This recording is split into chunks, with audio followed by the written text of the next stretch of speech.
And we are live now. Great. Okay. Hey, Kevin, nice to have you. Thanks for having me. It's nice to be here. Nice to meet you. Great. So, where are you at now at the moment? I am in LA at my house. Mm-hmm.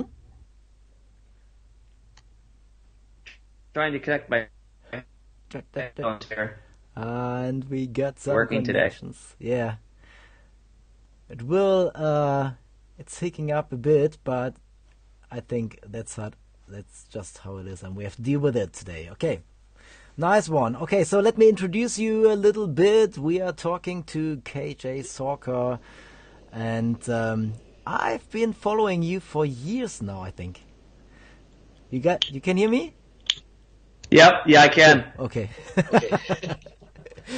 My AirPods are not working, so I'm just gonna talk to you here. Yeah. Nice. Cool. Okay, I tried to remember when I was preparing myself for this interview. I tried to remember when I first time I saw you, and I think that was you doing like a live drum and bass thing at a radio station around 2006, 2007. Can you remember this? Yeah, boy, that was when it kind of all kicked off. The C89 video. Mm-hmm. Exactly. I believe. Yeah. Yeah. That was that was quite a few years before I joined Pendulum, and that was drum and bass was my hyper focus back then. So wow, that's pretty awesome. Yeah. And you were playing all acoustic in those days, weren't you? Mainly acoustic. Yeah, I had my pads, like for that radio station gig I don't think I had pads. I had a little sampler next to me. There was a couple triggers, but yeah, it was mostly acoustic stuff. Mm-hmm. So when did electronic came into your life? Electronic music, and especially producing and mixing drums with electronic music? I got into it like probably 1996. I heard LTJ Bookham, Mm-hmm. And MC Conrad. That was like kind of the first drum and bass I got into. And my friend's cousin from the UK was over visiting, and he had all these CDs, and he had Logical Progression, Chemical Brothers, and Crystal Method, and when I listened to it, it blew my mind. And before that, I was listening to Rush, Primus, Iron Maiden, Dave Matthews Band. Mm-hmm. So I was really into like high speed funk, especially with Dave Matthews Band. I was really getting into linear playing and playing with my left hand lead and stuff as a right hand player. And then once I heard that basic boom ka boom ka boom ka, I was like, oh my god, I am hooked on that. So I before I got all the electronics and started to become a producer, I just tried to recreate that sound on the acoustic kit. I stopped listening to rock music and guitar music. I boycotted it for years. It was only electronic music, mostly just drum and bass. Okay. For many years. And it was funny, I was listening to a DJ Diesel Boy compilation, and he had the records like all the way up, like +7. Okay. And it was like 180. Some of it was even 190. And so that's what I thought drum and bass tempo was like 180. And so I started practicing at like 180, 190. My drum and bass band at the time, we had songs in at 190 with vocals and everything. And then, as the years progressed, I slowed it down a little bit. I remember playing some raves, playing 190 for a really long time, and several kids came up to me and they're like, "Can you slow it down just a little bit?" It's too fast, we can't dance to it. Yeah, never forget that. And bass player, he was always like, "Hey, can we just play something to like 170? Like it would just groove so much more." And I'm like, 170? Like that's so slow. No way. So Yeah, nice. So that was, you were playing with the whole band, live drum and bass stuff, and then this was all yeah, acoustic, and then you were trying to get the acoustic kit sounding more electronic, and this opened up the door to electronic kits or to electronic stuff, or what was the yeah. birth? So I had this. I had the Roland. What was it? The SP808, I think. I think it was called the SP808. It was a sampling unit. Okay. Had 4 tracks on it and then 16 pads. So I used that for forever. And so I had some pickups, like the the cheapest drum pickups you can possibly get, or trigger. It's like a piezo pickup, and it's just a little round thing with a 1/4 inch on it. So I had those taped to my drums going into the sampler, and I would grab various kicks and snares and bass sounds and things from records and stuff before I really knew how to make them. And I'd be triggering them off. There was no latency or anything, but the trigger wasn't very good, so I could only hit like I couldn't do any rolls or anything like that. But then I had a huge rack next to me with Effectrix rack, Effectrix. I think that was what their name was. It was the 2 rack space effects. I had a looper. So I did a lot of live looping and twisting delays and playing with the delay times and reverbs and stuff. And I had a pedal connected to the filter unit, so I could go like make some really cool drum and bassy bass sounds with just kind of stock sounds. I also had the Roland, the SPD 20, the older one, and so I'd play all like the internal sounds on that, but I'd tweak them. I'd make all the sounds like really short, and I pitched them up, and I kind of made jungle sounds out of them as best I could. And I played that for years. And then Ableton came out. I think I got into Ableton, maybe Ableton 3 or so. 2000, 2005 or something like that. 2004 or so. Something like that. And that really changed everything. It was actually really cool what I was doing acoustically and with outboard equipment and the sampler. But the sampler the polyphony was only 4. So I could only play like 2 tracks, like a bass line, a keyboard part, and then a kick and snare simultaneously. And that was it. So definitely dealing and making the technology work with what I had at the time. And we toured all over the U.S. with that live drum and bass band. Okay. So, and then you started producing as well. So, I mean, you have let's switch to now, and then we come to the middle thing later on again. So you're now playing with Pendulum, you're now playing for other acts like Illenium, you got your solo act, you got your own label where you just put out stuff you produced. What else did I forget? Like, what are you doing? Like, every day, so much stuff. I mean, it's amazing how many projects you have going. And now, the sample pack as well. So, musically, like, what are you doing now? What is your main project? What keeps you on an all-day basis? Like, what is the main thing you're doing at the moment? The main thing is 2 new projects that I'm doing. If all the stuff that I'm doing wasn't quite enough, I have 3 brand new projects actually. One is kind of EDM. One is more outside EDM. It's more singer. It's more songwriting. More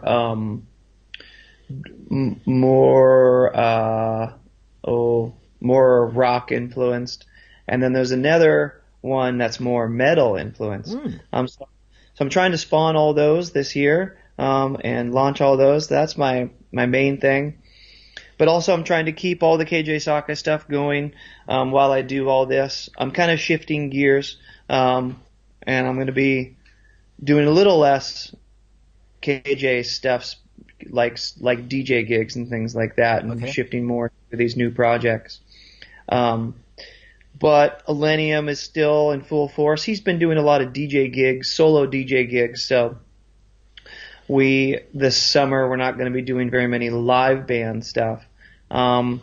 Destroyed is still alive. We're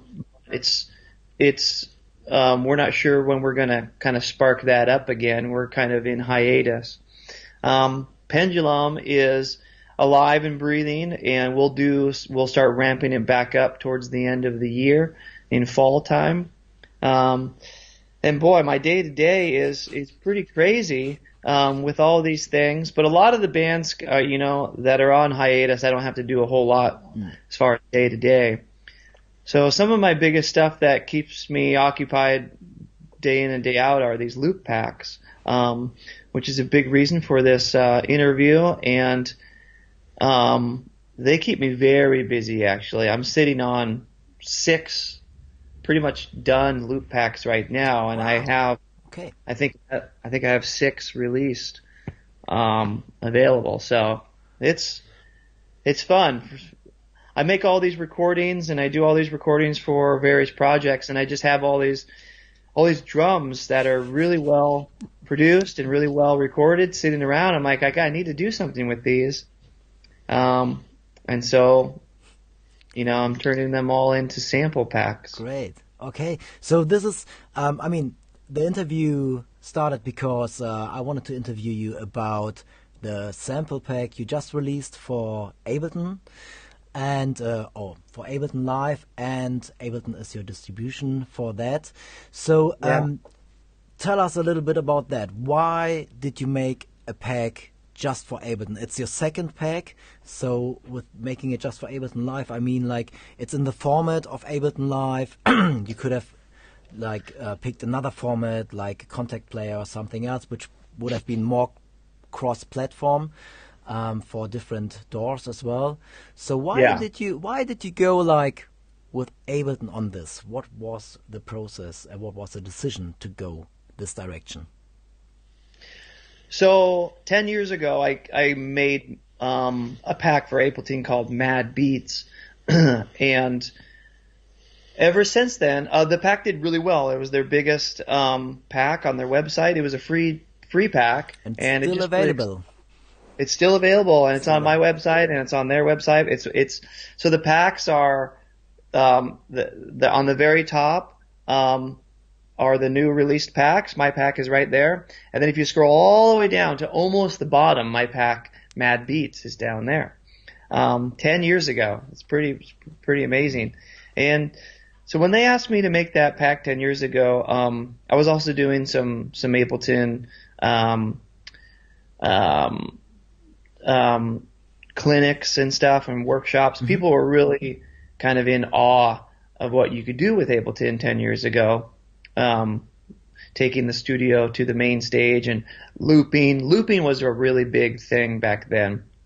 People were getting into looping, drummers were getting into looping, guitar players were getting into looping. That was when Roland started coming out with some of their looping guitar pedals and stuff, and I had the Effectrix looper rack mount thing, and then Ableton was the brand new looping tool. And so I created a loop pack, which was, it wasn't necessarily a sample pack. It was more like a loop pack back then. And so ever since then, I've been wanting to make another one. Actually, Mad Beatz, I just delivered them all the samples and loops, and they actually created all the drum racks and things. And I hardly even knew how to do that back then. Okay. So yeah, so I dissected my own pack that they helped me make, and I'm like, wow, you can do all this stuff. I had no idea. So I started really, really diving into Ableton. I started taking a look at all their other packs and seeing how they their multi-sampled drum packs were. And so for 10 years, I've been kind of like slowly trying to figure out a really cool system of delivering, specifically Ableton racks, with this multi-sampled, multi-mic'd thing that I created. So the reason why I mainly did it on Ableton is because of the racks. I wanted to keep it inside a contained rack unit for Ableton users. It is a shame that non-Ableton users can't use it. But with the NI contact, I would have had to make the UI. I would have had to make the whole program, and that's something that I want to do later on. But I did want to deliver a really intense, deep Ableton rack sample pack before I did that. So how did you decide what drums to use and where to record, and like, because you have so many opportunities, and I mean your knowledge and your vocabulary about drums is like on so many different fields. Like, how did you decide what to use and where to go, which path to take for that? So the drums and the cymbals and stuff, Tama and Meinl and Evans and Vader have been really good to me over the years, and they know that I love to make these sample packs, and I'm in so many different bands, so I do have access and own a variety of cymbals and drums for all these projects, and so I had a large variety of cymbals to take to the studio to use. A lot of hi-hats, a lot of ride cymbals and things. And all my old percussion and all my old drums I brought. My main Bobinga kit was on the road with Millennium, so at the time. So I didn't have access to that. But that was okay because I just did a series of drum packs with the Bobinga drums. So with this Ableton pack, I used mostly my Birch drums. I have some Silver Star and Birch in a variety of sizes. So I used those. And then I went to 17 Hertz Studios, which is here in LA. They have one of the biggest drum rooms around, and it's a circular shape, and it just sounds absolutely incredible in there. Metallica's Black album was recorded there. Let's see here. Loads and loads of bands from the 80s, 70s, 90s recorded there. A lot of character, a lot of history there.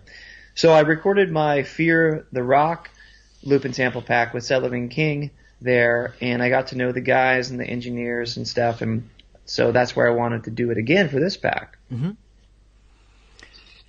then you had all these recordings of one-shots, of beats and stuff, and then you needed to decide what to take and what to do with it. So how many gigs did you have? Probably like 50, 60 gigs of recordings then, and then how did you decide what to take? Just what feels right, what feels good, or did you say like, okay, I want some stuff for this genre, I want some stuff for this genre, and like if you have so many stuff and the raw recording, how do you proceed then? How do you decide? So that's a good question. Sometimes it can be tough, but it usually depends on just what beats I'm playing. So the common thing that I used to do is write down all the BPMs that I want to play and write down all the styles that I want to play, and then write down any specific items that I want to record on the percussion side, which is really vast as well. So that's what I did with this pack. For starters, I'm always recording, like if I go to the pack, let's see here, I'm always recording the classic EDM tempos. So I'm recording 174, which is the typical drum and bass tempo, 175, 170. I record a lot of 128. 140 and 150. And 90 and stuff like that for some hip hop stuff. So this time I recorded a little bit different tempo, as I did a lot of 125, 100, 165, 155, and 130, 145. And I kind of wanted to just spice things up. And Ableton's warp engine is pretty good. They're pretty well known for their warp engine. So I was like, if I can make a beat at 145 and a rhythm or dubstep producer wants to use that beat, but they want to pitch it up to 150, there's a variety of ways to do that, and it can still sound pretty cool.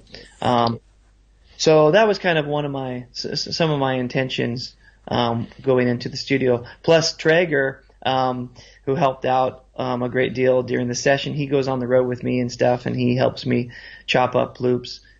He's like, stop playing 174. I'm like, okay. And then he's like, stop playing 150. Do something different. I'm like, okay. I'm like, 145. It's funny. But I love like the tempos that are right in between 150 or 155 and 174, because it reminds me of that slow jungle. When kind of jungle first came out, it was like 155, 165, 160. It's a real deep groove in that. It's still really fast and jungly, but it's just a little slower and little easier on the ears, especially for people who aren't used to listening to such a fast tempo. But you don't only have loops in there. I mean, you have you could say 4 sections in your sample pack, isn't it? You have drums, you have like one-shots of acoustic drums which are multi-mic'd, or some of them are multi-mic'd. You have some effect racks, so these are more like audio effect racks. You got some MIDI clips and you got some loops. Am I right? Should we have a look at the sample pack? And you should I screen share? Yeah, let's do a screen share, and I put you on full screen. Okay, let me screen share here. Can I start recording?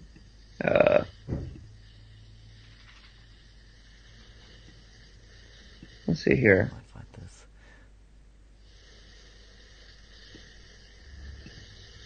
Start recording, turn off. Oh, no.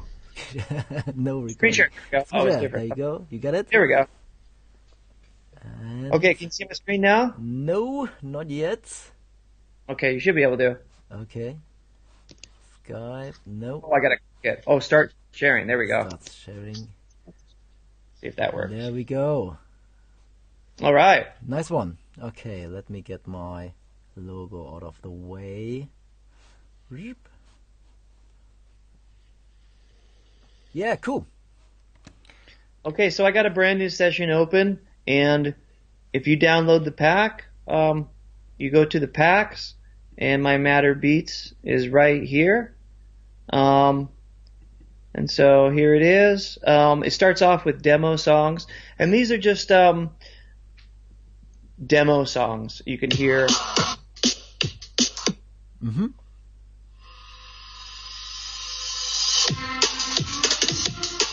So those are just demonstrations of what you can do with the pack. And I did a lot of modulation and did a lot of automation inside these packs to kind of show the power of the one-shots and the multi-mic'd drums and things.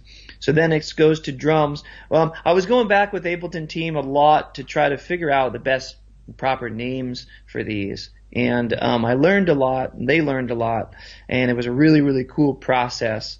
I basically turned in the finished pack, and then after getting back their notes, it was not finished at all. It took a really, really long time after I thought I was done to get it ready and put it in the Ableton format, which their users love.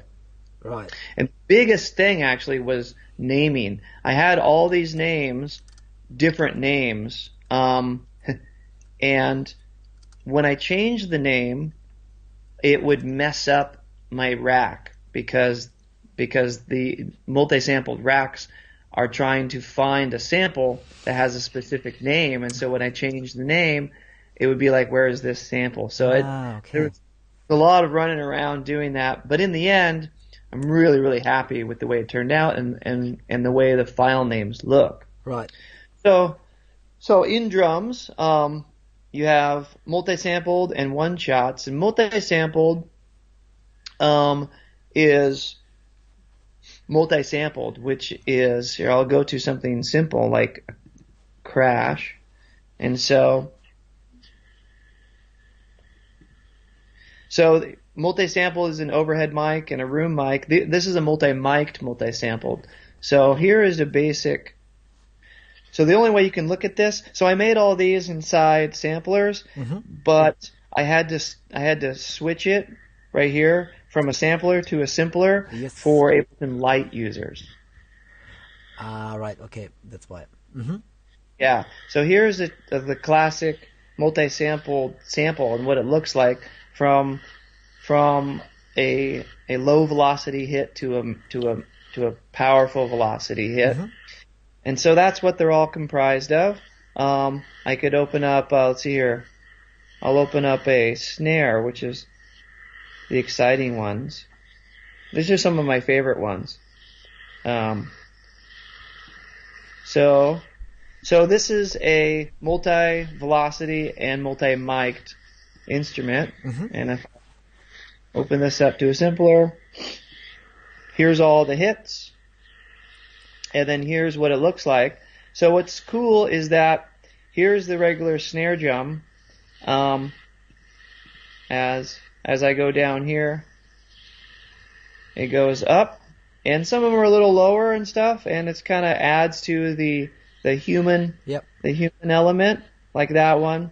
I spent a lot of time like building this and chopping the loops or chopping these one shots and moving them around to try to create this velocity succession, and it took quite some time. Okay, so you were that was like a editing thing afterwards. It's not like how it was recorded, like what we see now. It's not like how you recorded it. That's right. Okay. Yeah, I mean, I did record it like this, but I went in and edited it and put it right on the grid. And I did that so when they're all inside, so I made them all inside arrangement view, and they were all like right here. Yeah. And then I started editing each one and moving them. And so when I put them, when I converted them to the sampler, each individual marker was right on. Right. Okay. So if they're not right on the grid, sometimes these markers could be like right there. Right. Yeah. Right there. So how long was this process of like editing the stuff afterwards? And you did a lot of sound design as well. I did. So let me see if I can play this. So what's cool about the two.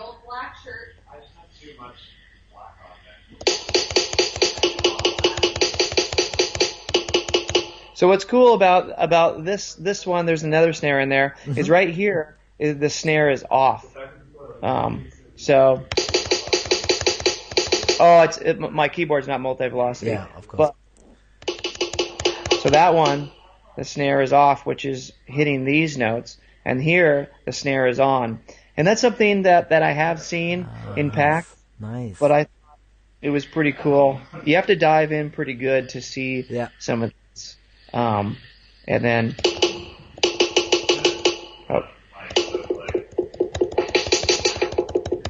where you can get some really cool drum and bass. Yeah, nice.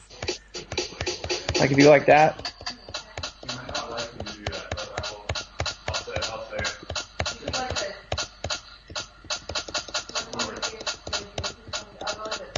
Like if you like that, note length. It makes a really nice ghost note.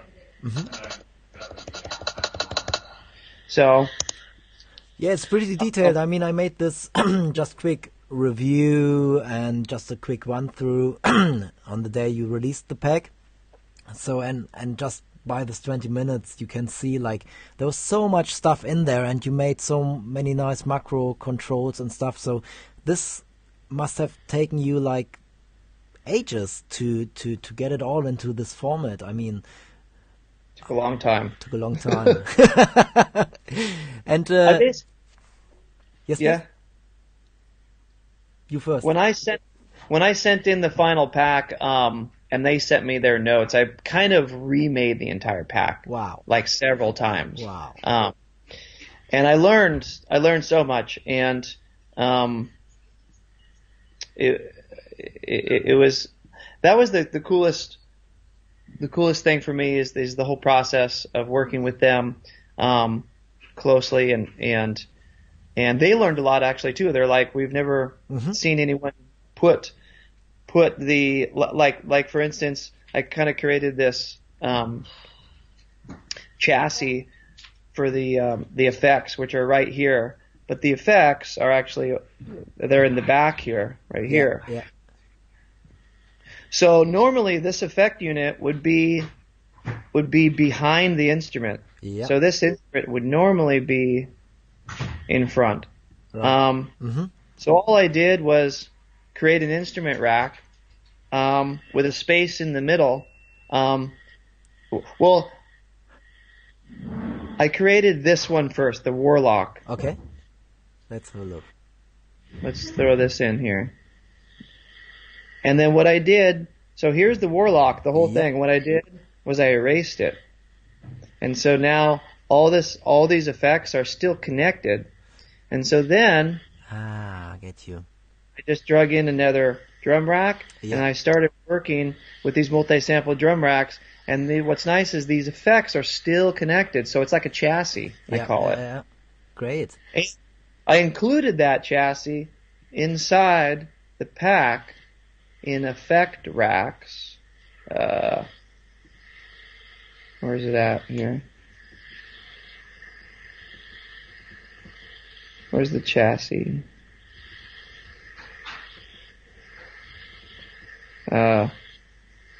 Somewhere. Drop on kicks. There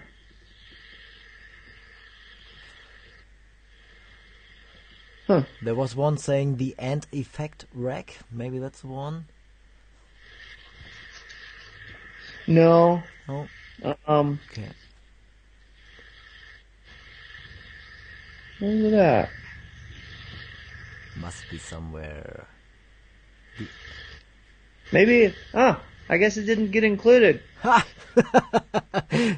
Well, you can just delete the drum rack yourself and then put stuff in there, so you don't. That's right. Exactly. So this is kind of like a hack. It's a little bit of a hack. And honestly, it doesn't really matter, where these macros are if they're at the end of your instrument. But when you're working with the push controller and you have a really large rack here working and stuff, and if you got to scroll all the way over to get to your macros of your effects, it can be a little cumbersome, and you're like, so I put them right here at the front, and that kind of created this chassis to then pile all these these multi-sampled kits in part of this chassis. So this chassis is included in all these kits, nice. but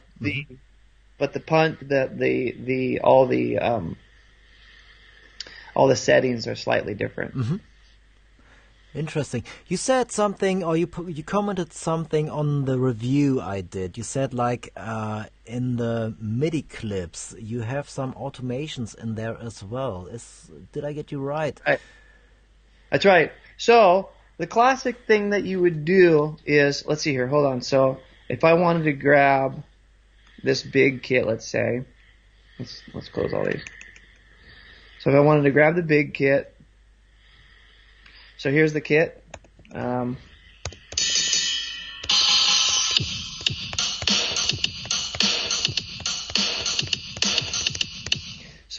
And now I wanted to grab these MIDI clips and then drop them on, right? Right. That's kind of the easy way to do it. That's the big kit. Here's the vintage kit.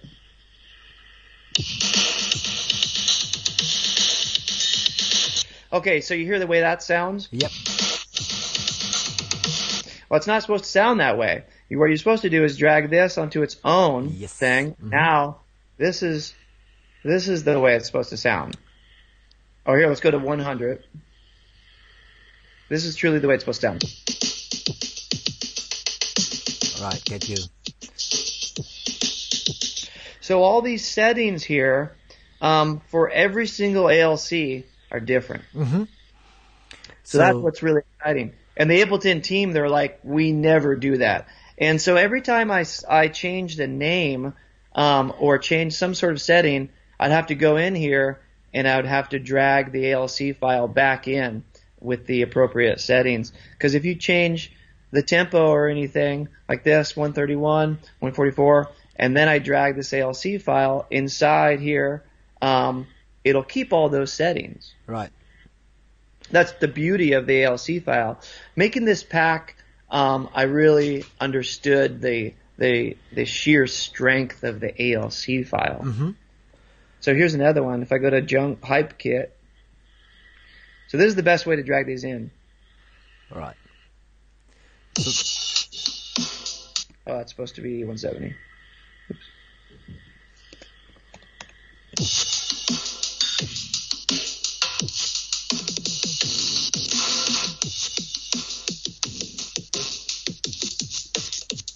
Nice. Yeah.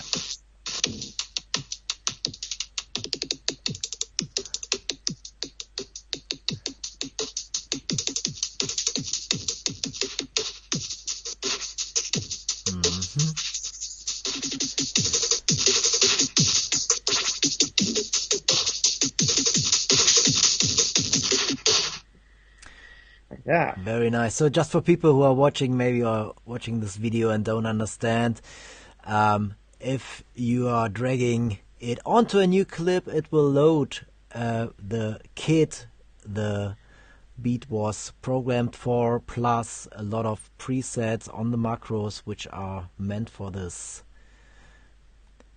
So That's right, yeah. So you can just drag these. You can double click. What does that do? Yep. So if you just double click and it creates a MIDI track plus the clip.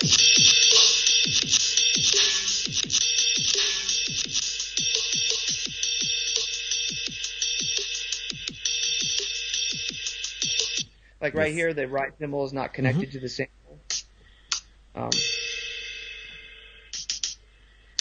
It was supposed to be. There are always a few things. Yeah. Oh man. Trying to suss out all this stuff. But if you go so deep, I mean, I guess like the normal Ableton Live user is only exploring like 20% of the stuff you put in there. Just like the whole multi-sampled thing, the whole velocity layers. I mean, that's like for people who are playing drums.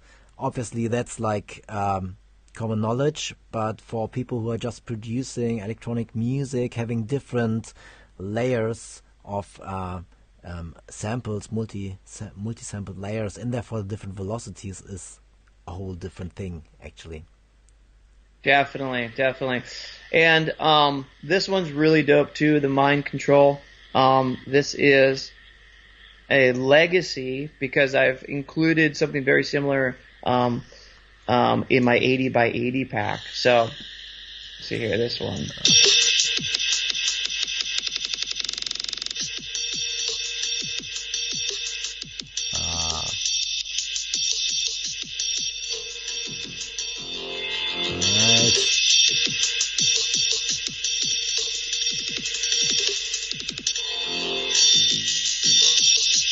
So basically, this is the wet dry kind of, and then this is the effect select. So the effect select starts selecting through these. So it's basically there's 1, 2, 3, 4, 5, 6 effects unit all in one. And the filter, we'll shift the filter per effect, and the space we'll shift the space and the pitch per effect usually.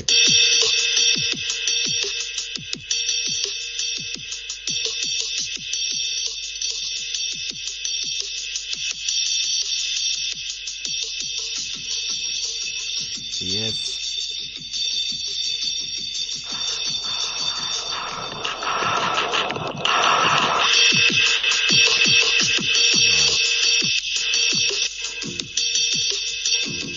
This one's fun.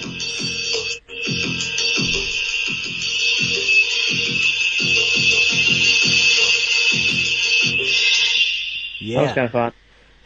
So obviously, for people who got excited now, go to the page ableton.com, go to the packs, or just open up Ableton Live, and under your packs you will find, you have to search for Matter Beatz. Okay, so if we switch back, Should I switch back?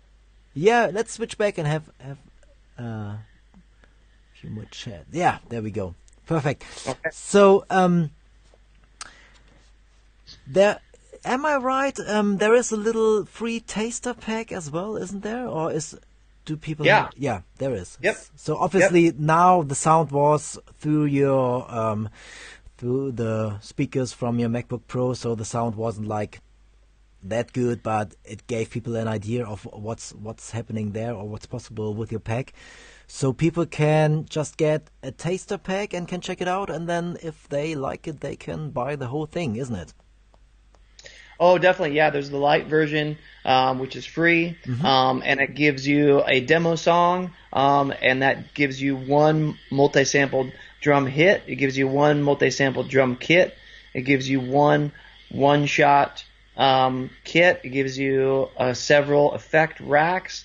It gives you several MIDI clips, and it gives you several loops, and it gives you several one-shots too. It's pretty exciting. Cool. It's a big taster for the pack. Perfect. So just go to the ableton.com/packs, I think it is, and then you should be able to get, because I think you can't get the taster pack in the packs via Ableton Live. I think so. I'm not sure, but you will get them definitely on the ableton.com/packs site. Yeah. So still, this was like 3-4 weeks, or how long did it take you to get this thing? Like, you have the raw material. How long did you stay in the studio? How long were you recording? 2 days, 3 days, or? I recorded 2 full days in the studio, Right. And it probably took probably a solid month to chop everything up, and then it took another at least a month to dive into all the stuff that needed fixing, Right. and changing colors, changing file names. There's so many little errors here and there, and missing samples and stuff once I started, because I got to upload it to them, and I got to zip it all up, and sometimes Ableton is grabbing samples from various hard drives, and it wasn't collected all and saved. And it was quite the process. I'd say several month process for sure. A big shout out to Traeger too. His main thing was I would record, mix, and master everything, and then he helped chop a lot of the loops up. He's developed this really great Cliffix Pro map thing where he could just press some hotkeys, and then with just pressing one key, it'll like loop it, chop it, and then move it down and get it ready to bounce out. And so that was a really big help. He's super into Cliffix Pro, and he is my right hand man when it comes to the studio.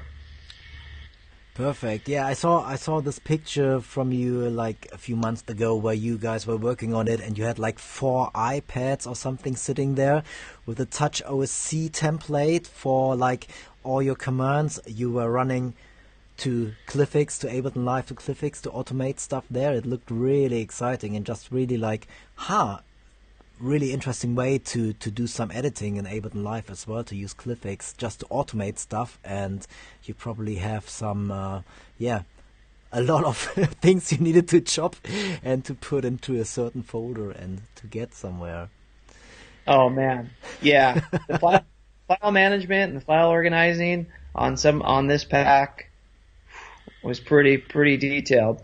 And I do have a lot of stuff that I didn't use, to your point, like so many things that I haven't used. So I like to use all those things. Right. So I am coming out with another pack in a couple of weeks called the 60 by 60 by 60, which is it's a succession of the 40 by 40 by 40, which I came out with several years ago. Uh-huh. That was 40 loops, 40 samples, free for 40 hours. And that was a really big success. That was really exciting for people. They got it for free. And since it was a free pack initially, there was a little taste of loops that didn't make it on all the sample packs, but were a part of the family of each sample pack. So there were some older loops on my Hospital records and Loop Masters. Mm-hmm. There was some loops from the Sony pack. There was some loops from the 80 by 80. There's loops from this Ableton one. So it's 60 loops, 60 samples, and I'm going to give it away for 60 hours. So wow. That's going to be exciting. Cool. So you have all those packs with different distributors. You got some stuff on your homepage as well.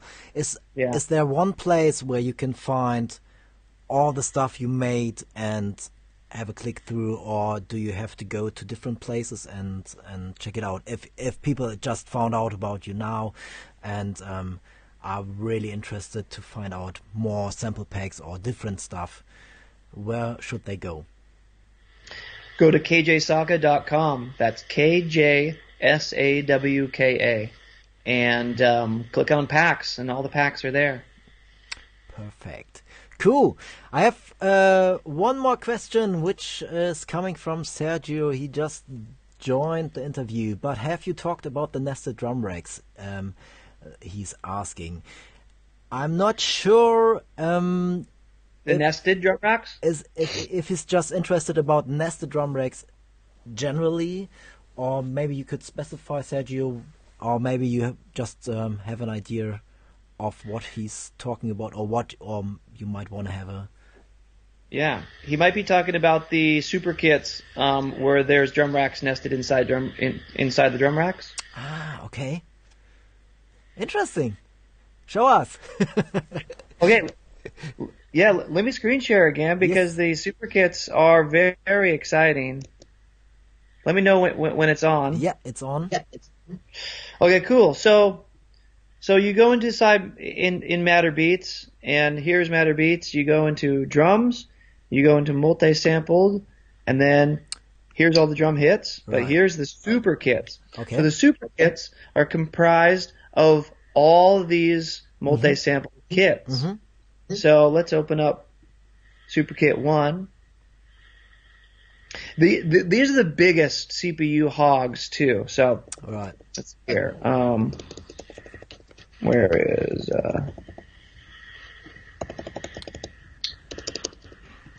C1 probably? There you go. Yeah.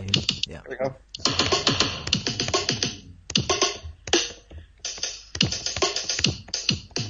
So here's nested drum racks inside drum racks. So you double click on this, and it is a multi-sampled, multi-mic'd kick drum, which is the same kick drum that's inside here. Mm-hmm. And this snare drum is not, but this snare drum, this is the main snare. There's always the side stick of course, on the general MIDI right here. But so here is the multi-sampled snare, and same with this one, and same with this one.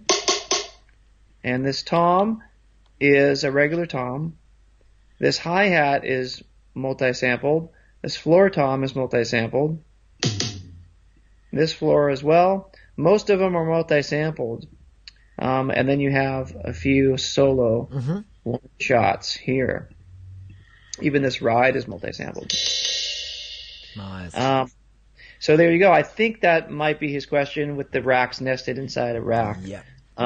Ableton told me not to do that specifically, but with these super kits, we wanted to include that to kind of give a person kind of a global understanding of how powerful each individual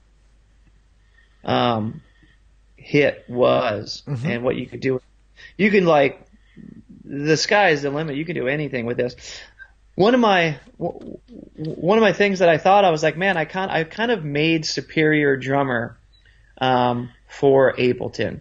And for those who don't know what Superior Drummer is, it's a big unit, and you can it's a multi-tracked drum session, so you can choose all the different microphones.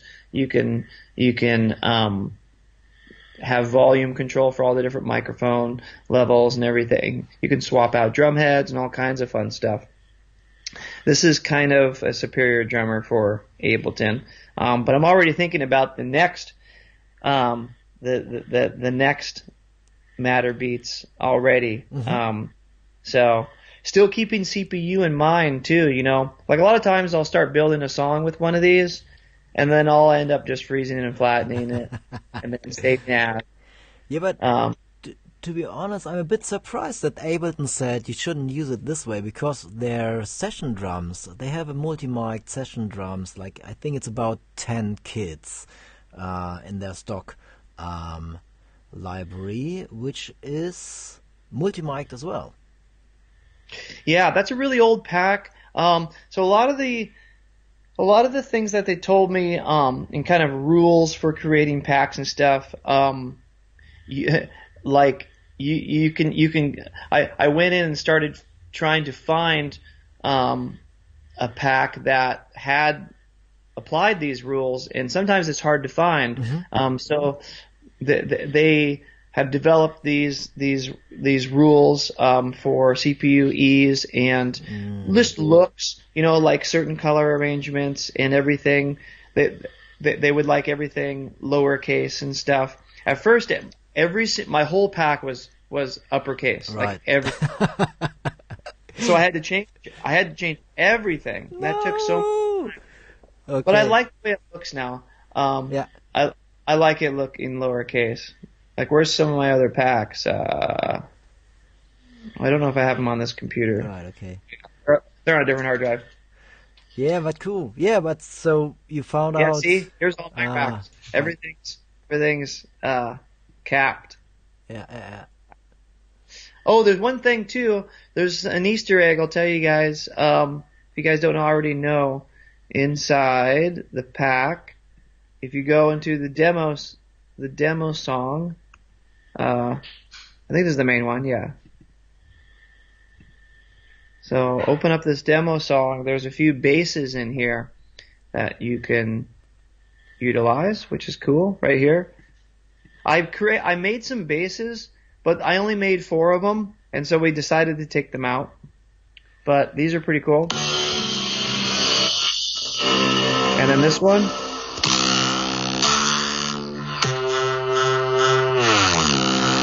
That one's pretty cool.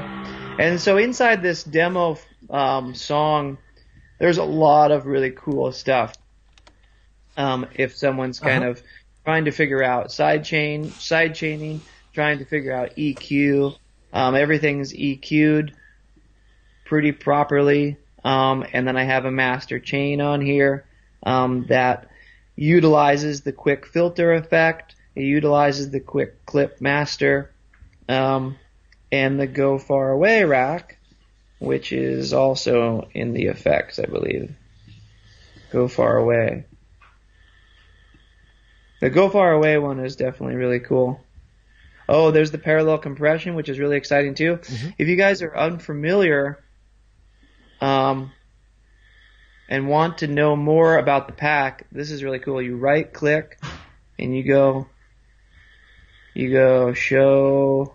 Oh, where's that? Oops. You go show default lesson.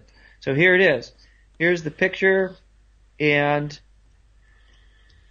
you can go to my website right here. If you go next page, here is the full lesson of the entire pack, Perfect. which is really cool. A lot of people don't know how to get access to this. But right when you download the pack, this pops up. But it took me forever to figure out where this was. So if you go to any pack, guitar and bass, Yes. let's say, you just go show default lesson, and there it is. There it is, yeah. Nice. Cool. Perfect. Yeah. Yeah. So just go over to the Ableton page and check it out. Get the taster pack, and it goes for 49 euros of the full version. 49 euros, I guess, the full version, or something around that. And yeah, let's switch back. Great. I highly recommend it. Obviously, did it switch back? Yeah. Okay, man, I highly recommend it for any producer who is starting out and wants to dive into packs, or wants to dive into racks, wants to dive into real drum sounds, and really explore kind of some of the big heavy duty things that Ableton can do that no other DAW can do. And a lot of production tools as well, like all the audio effect racks and the wavetable you just showed. And there are a lot. You gave away a lot with this pack. Like you gave a big insight for your production as well, for the stuff you do. I did. I think yeah. so. So it's not only a drum pack. It's really like a production pack for drums. I think so. Yeah, you can kind of reverse engineer how I did everything, really, and with the under snare mic, the top of the snare mic, the overheads and stuff, and I tried to give people a visual, not just audio, but a visual of the music and of the drums. Yeah, great pack, perfect. Cool. I could talk with you, I guess, for another 5 hours because I have so many questions and stuff, but I think we should come to an end now if no one else put any questions in there. So, yeah, we made about an hour. Great. So, if anyone wants to put any questions in there after this, I'll be happy to answer them on the thread. Yes. Oh, that's really nice. Perfect. And don't forget to check out the first pack of KJ, the Mad Beatz pack, which is free. And actually, it's really funny because I used your pack in my Ableton drummer course, the free version. I go through a few things and how to connect your eDrum to Ableton Live and play actually the sounds of this pack. So that's nice. in the free course on abletondrummer.com. Great. Anything else you want to add? Anything you want to say?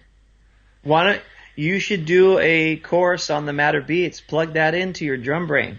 Yeah. It sounds wild. Yeah. It's much wilder than the Mad Beatz. I highly recommend it. Definitely going to be. Maybe if someone in the Ableton Drummer group wants to do a little, we can do a little contest of like, or just posting videos with the sound, so we can learn about it more. Because for me, it was like when I opened the pack, I felt like, shit, I need like a day now to understand what's in there, and it's sometimes hard to find the time to explore the new stuff and all the complex stuff which is in there. So this could be a really nice way if people just do, don't know, small videos of like playing, and for that you don't have to buy the full pack. You can go with a taster pack and try it out and plug your eDrums or your drum pad into your computer, onto your switch it on and just give it a go and see what's happening there, and then share it in the group so other people can see what cool stuff, what kind of cool stuff you can do with it. That would be really interesting, and everyone can learn from it. Yes. That's right. Nice one, KJ. So, All right, man. I hope you're gonna have a great day. It's about 12 now in your time zone, isn't it? It is. Yes. So for me, the day ends soon. It's 9 p.m. now. So I hope to hear a lot from you in the future. I'm looking forward to your new projects, and you are always keeping yourself busy, and it's always stuff happening. So I'm looking forward to see more stuff from you. And yes. Thank you. Oh, and for anybody who is in Seoul, Korea, I'm doing the Seoul Korea Drum Festival in about a month or so. That should be exciting. With Chris Coleman, I think, is going to be there with me as well. Ah, yeah, and you're gonna come to the UK in September, to the UK That's- drum show, and you're gonna do some that's stuff well. with Michael Schaak. That's right. We're going to do a duo thing. That's been announced, and that is going to be super exciting. Yeah. Bringing the rave to the drum clinic. Yes, yes, yes. Yeah, it's You should go. I'm planning to go. Yeah, we're thinking Nice. about doing some store there maybe, but I'm not 100%, but it's 90% that I'm gonna be around. And what are you gonna do with Michael Schaak? You're gonna perform together, don't you? It's announced that you're gonna perform together. Have you talked about it yet? What you're gonna do? Yep, we're about to dive into the programming for the show, but we do such similar things, and actually we drums kind of similar too. He loves drum and bass, and you know we're going to be kind of swapping back and forth. I think we play for I don't know, about an hour or something like that, or 45 minutes or something. So we'll be able to do some of our own original material, and that we kind of play in our solo sets, and then we're going to do some really, really exciting top secret combined stuff. Yes, Of course we are. Of course, always. Not top secret though, because it hasn't been announced, but it's a long time coming for Shaq and I to get together and jam. Yes. So Yes. Perfect. Cool. I hope I'm gonna catch you there in September latest in the UK. And cool. Have a great day. Thanks for the you too. interview. Thanks for doing what you're doing. Thanks, man. All right. Bye. Take care. Bye.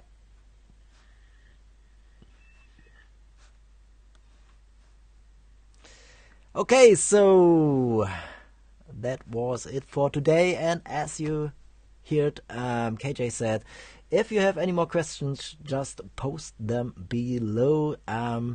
And he might find the time to answer them, but he's gonna try. So yeah, if you want more stuff, more info like this, come to our Ableton Drummer group and join if you are not already in there. I will post a link under this video.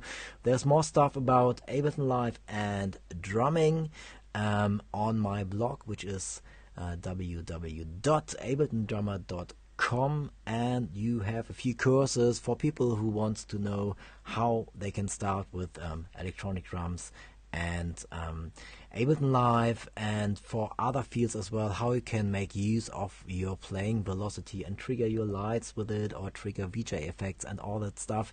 So come along, and if you have any questions or if you want to check out some free or donation-based Max for Live devices specially designed for drummers, have a look. And yeah, cool, great, thank you.